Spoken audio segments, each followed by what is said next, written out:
जय हिंद। इस वीडियो में हम समझते हैं 2018 में आया हुआ प्रश्न पत्र सेट 1 जिसका कोड दिया है IR। तो सबसे पहले हम बहुविकल्पी प्रश्न हल करवा रहे हैं। तो पहला प्रश्न क्या कह रहा है हमारा, 1 मीटर फोकस दूरी के उत्तल लेंस की क्षमता होगी। तो 1 मीटर फोकस दूरी के उत्तल लेंस की जो क्षमता होगी वो 1 डायोप्टर होगी। ऑप्शन सी इसका बिल्कुल सही आंसर है। फिर क्वेश्चन नंबर 2 हमारा कह रहा है, दूरदर्शी के अभिदृश्यक तथा नेत्रिका लेंस के बीच की अधिकतम दूरी होती। तो दूरदर्शी के अभिदृश्यक तथा नेत्रिका लेंस के बीच की दूरी जो होती है वो क्या होगी, अधिकतम दूरी होगी आप लोगों की, वो होगी अभिदृश्यक और नेत्रिका लेंस से की फोकस दूरी का योग। ठीक है, तो ऑप्शन सी इसका बिल्कुल सही आंसर है। फिर प्रश्न नंबर 3 हमारा कह रहा है, दो विद्युत बल्बों की सामर्थ्य 60 वाट तथा 100 वाट है। दोनों पर 220 वोल्ट कार्य करते हैं। इनके प्रतिरोध का अनुपात होगा। तो इनके प्रतिरोध का जो अनुपात होगा वो हल करने पर आपका आंसर आएगा 5:5/3।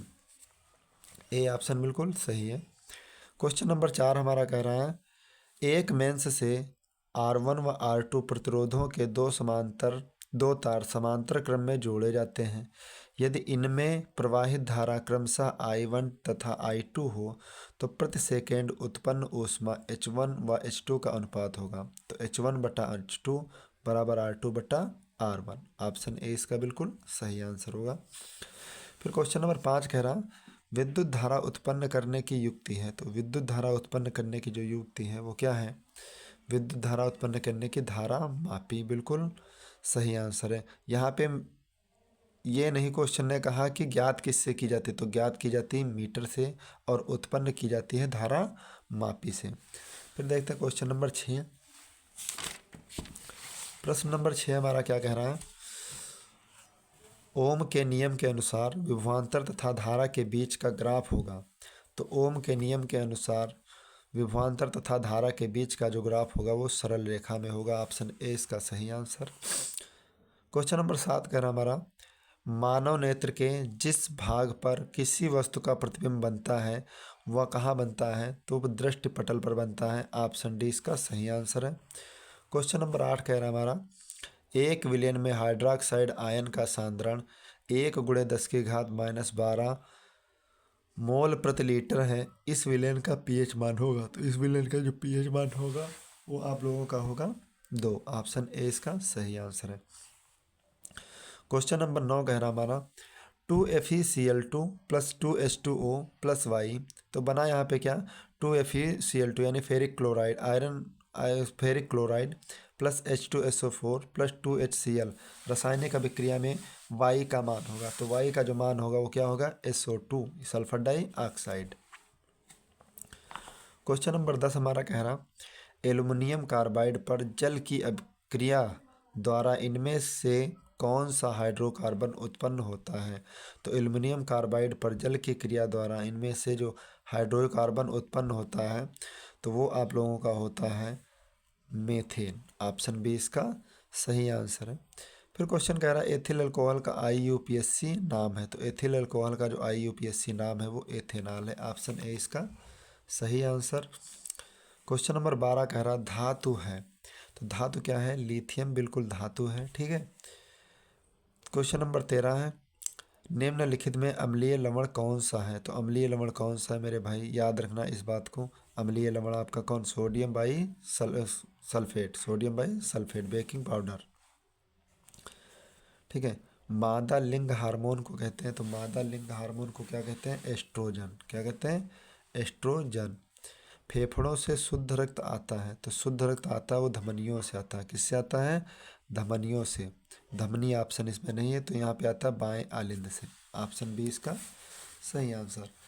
फिर क्वेश्चन नंबर 16 कह रहा, यकृत स्रावित करता है। तो यकृत स्रावित क्या करता है, पित्तरस यकृत स्रावित करता है। क्वेश्चन नंबर 17 कह रहा हमारा, निषेचन के बाद पुष्प का कौन सा भाग फल में बदल जाता है। तो इसका जो सही आंसर होगा वो ऑप्शन बी अंडा से होता है। मनुष्य में गुणसूत्रों की संख्या होती है। तो मनुष्य में गुणसूत्रों की संख्या 46 होती है। ऑप्शन सी इसका सही आंसर है।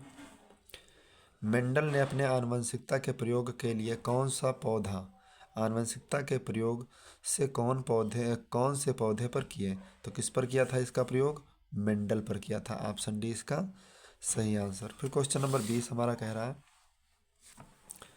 परागकण किसके अंदर बनते हैं? तो परागकण परागकोश में बनते हैं। ऑप्शन ए इसका बिल्कुल सही आंसर है।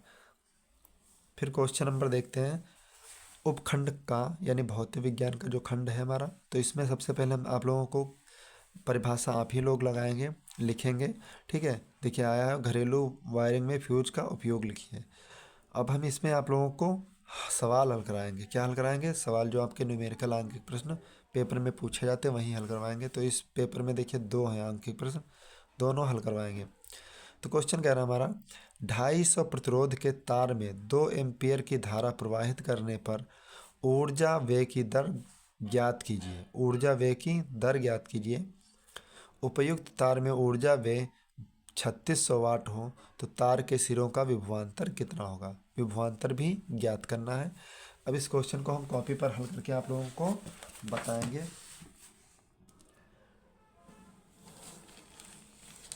तो ये क्वेश्चन हमारा क्या कह रहा है, ध्यान से देखिएगा। आप लोगों ने पढ़ तो लिया ही है। फिर क्वेश्चन कह रहा हमारा 250 प्रतिरोध है यानी 250 प्रतिरोध है। तो यहाँ पे जो प्रतिरोध R का मान दिया है वो 250 ओम। कितना दिया है? 250 ओम। धारा तार में 2 एम्पियर धारा बह रही, तो धारा I का मान कितना है? 2 एम्पियर। प्रवाहित करने पर ऊर्जा दर ज्ञात कीजिए।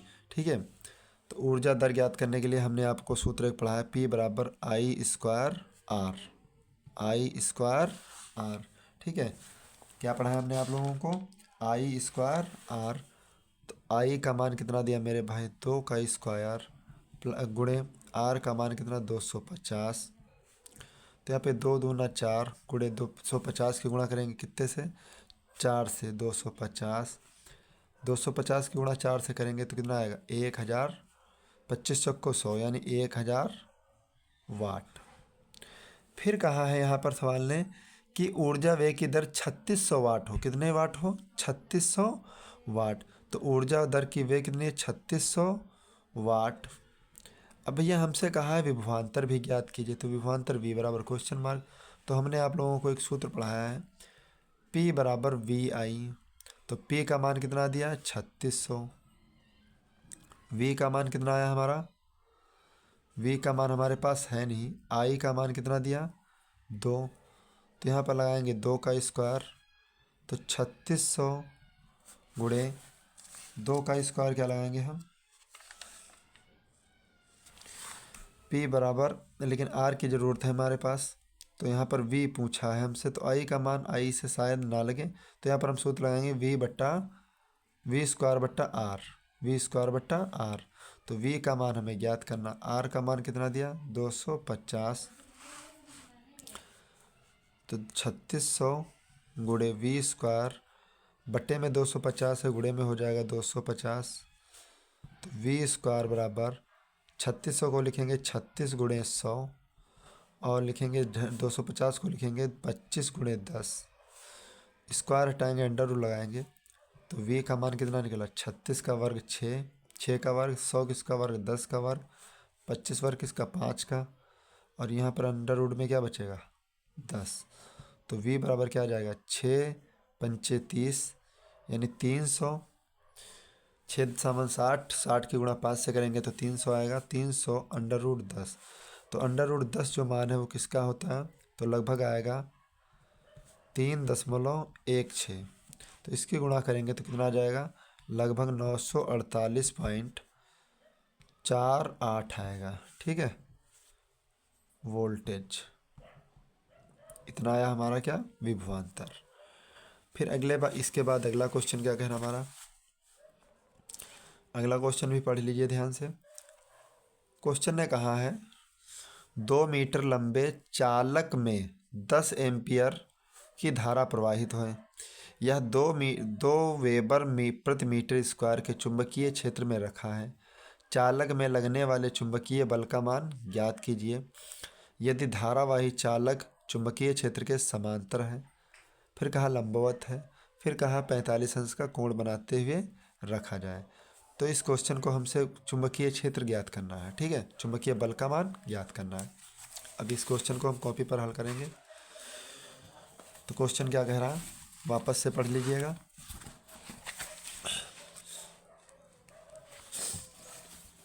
क्वेश्चन ने कहा 2 मीटर लंबे चालक में, तो यानी चालक तार की लंबाई कितनी है, 2 मीटर, 10 एम्पियर की धारा बह रही, तो आई का मान कितना दिया, 10 एम्पियर।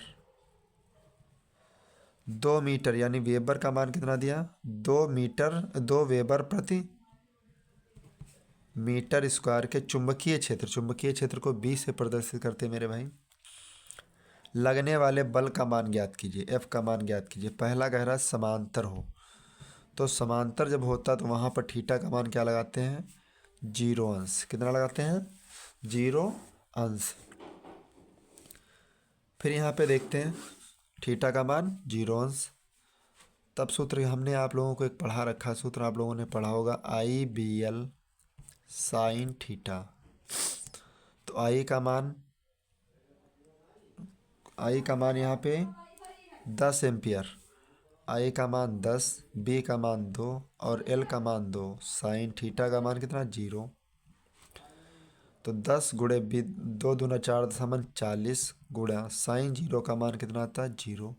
तो 40 की गुणा 0 से करेंगे तो कितना आएगा, 0 न्यूटन। कितने न्यूटन आएगा, 0 न्यूटन इसका सही आंसर। फिर दूसरा खंड कह रहा है हमारा, दूसरा खंड कह रहा है लंबवत हो।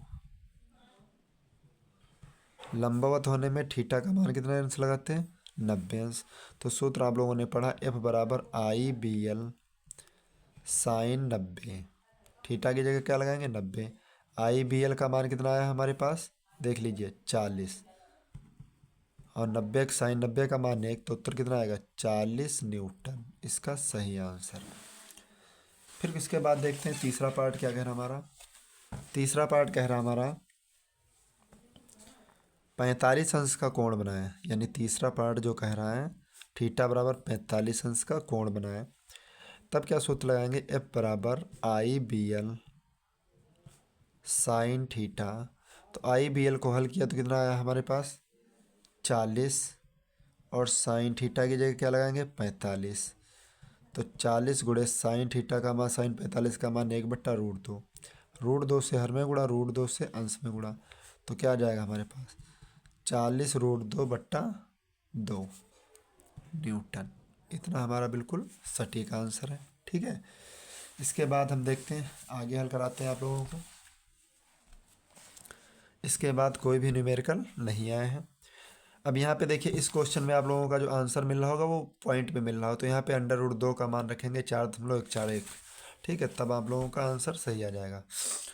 अब यहाँ पे कहा IUPAC नाम लिखिए, तो IUPAC नाम लिखने के लिए क्या करेंगे, आप लोगों को कॉपी में ही करवा देंगे कंप्लीट। तो यहाँ पे देखिए कार्बन गिनिए कितने हैं, 1 2 3, तो 3 कार्बन पे क्या लगाते हैं मेरे भाई, प्रोप। सिंगल बॉन्ड है तो N, और Cl लगा है तो क्या हो जाएगा, क्लोरो। आप लोगों को पढ़ा रखे, आप लोगों ने वीडियो नहीं देखा तो वहाँ से देख लीजिए प्लेलिस्ट से।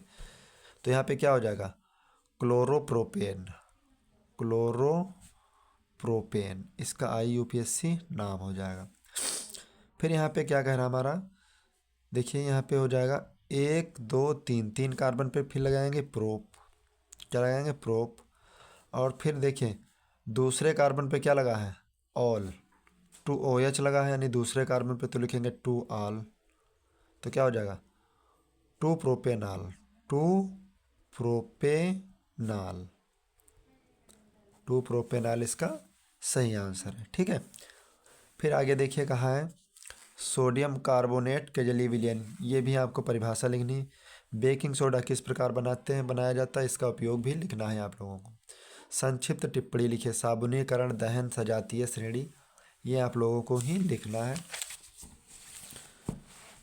फिर खंड गा में क्या होता है, जीव विज्ञान। तो जीव विज्ञान में जो मेरे क्वेश्चन आंसर आए हैं ये आप लोगों को ही हल करने हैं, और हम आप लोगों को इसके बाद में जो हल कराएंगे वो सेट 2 हल करवाएंगे। ठीक है, तो इस तरह से हम आप लोगों का जो सेट 1 है बिल्कुल अच्छी तरीके से हल करवा दिए हैं। आप लोगों को वीडियो पसंद आया हो तो प्लीज़ वीडियो को लाइक कर दीजिए, दोस्तों में शेयर ज़रूर कर दीजिए ताकि प्रत्येक का फ़ायदा हो। देखिए, आप लोगों को जो बहुविकल्पीय प्रश्न है तो वो शायद आप लोगों को मिल जाते हैं, वो तो आप लोगों को आंसर में ही उत्तर मिल जाते हैं, लेकिन कोई को उत्तर गलत होता है। ठीक है, कोई आंसर गलत होता है उसको हम ठीक करके आप लोगों को बताते हैं। और जो न्यूमेरिकल वगैरह हैं वो तो आप लोगों को स्कूल में लगवाए गए होंगे, या फिर आप लोगों ने नहीं लगाया तो आंसर के न्यूमेरिकल आप हमसे लगवा सकते हैं। ठीक है, मिलते हैं नेक्स्ट वीडियो में, तब तक के लिए जय हिंद।